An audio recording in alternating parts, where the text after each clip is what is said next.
Hello YouTube, product review. Today we're going to talk about SPRI. So what is a SPRI?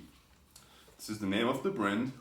They sell elastic resistant bands with handles. And you might have seen them in commercial gyms. Usually commercial gyms have some of them. They might not be from the same brand, but they share the same purpose. And the purpose is usually to use them to do an exercise directly. Whereas resistance bands like this one are usually used to be tied up around a barbell so that you can use them as resistance. They are used for accommodating resistance. So let me start off by comparing the bands to the SPRI when it comes to that.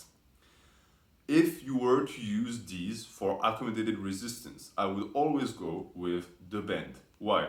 The band is much easier to tighten around something. They are easier to use around pegs.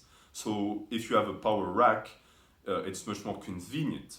The bands also give you a very accurate way to measure the weight you add to the bar because you can measure the tension of the band, and usually the companies that sell the band, if they're good companies, are going to tell you how much poundage the band adds. As far as how easy it is to actually wrap around, these things here are not as convenient because they're not looped, meaning that these two are not together. Yes, you can put them through it like this, but it doesn't really stay there, meaning there's no way for you to lock it into place. So it might not be as secure.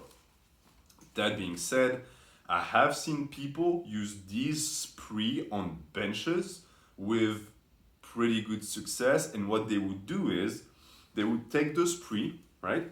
They would put it underneath the bench. So the bench is here, and they would wrap both handles on the barbell, on the collars of the barbell. I've seen it. I wouldn't recommend it. I don't think it's safe. There's also always a chance that the handle is going to come off the band and then you're going to be in danger. So for accommodated resistance, I think that these are much better. But for the rest, meaning that if you want to perform certain exercises directly with the band, you want to tie the band around a post, around a rack, and you want to do face pulls, you want to do tricep extensions, you want to do curls, in that case, you might consider a SPRI. I personally really like to do exercise with resistance bands, and I think that it's an amazing way to diversify your workout and to stay injury-free. Especially curls with a band are amazing, tricep extensions are amazing, they feel great on the joint, and you can get a good pump. For certain exercises, I would always go with a resistance band.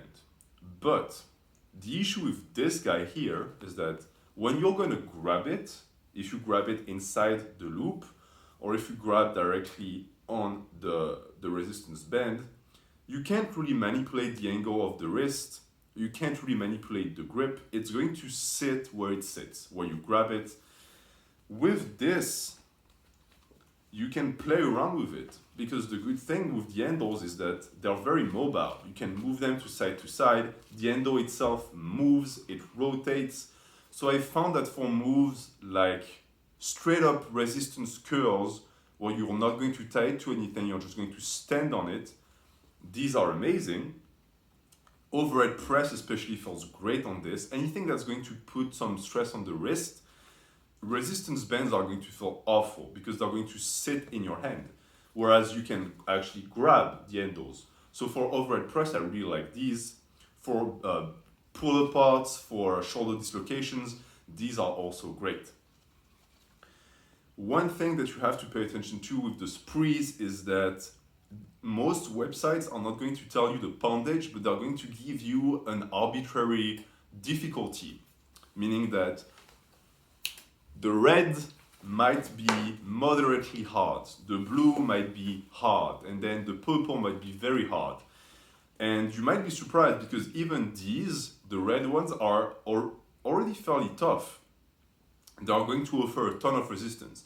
So my advice to you is, if you want to purchase a pair, buy the lowest you can get, which is I think the yellow one, and play around with it and see how it feels. Because if you go straight for the red or especially the blue, you might end up with a SPRI that you can't even use because it's way too tough. And bonus, but that's for people like me who are messed up in the head. If your gym, if your home gym or garage gym is located in a place, an Arctic place where it's very cold and it gets below 0 Fahrenheit, the issue with these guys is that they freeze because they're made of plastic or whatever. So they might become all stiff. I have one that's completely ruined because it's frozen to death. These guys don't freeze. So that's a good thing. Because once a band is frozen, you cannot use it anymore. It's just too tough. It's like a piece of tire. So that was my review. The issue with the SPRIs too is that they are sort of pricey. But once you buy one, you'll have it for the rest of your life, which is why most commercial gyms buy them over bands. But yeah, bands are much cheaper usually. So if you have any questions about the SPRI, something I didn't cover, please let me know in the comments. I would be happy to help you with them. I'm not associated with either resistance band commercials or SPRI. I'm just doing that because I have both and I want to help people out. Thank you for watching. Have a good day.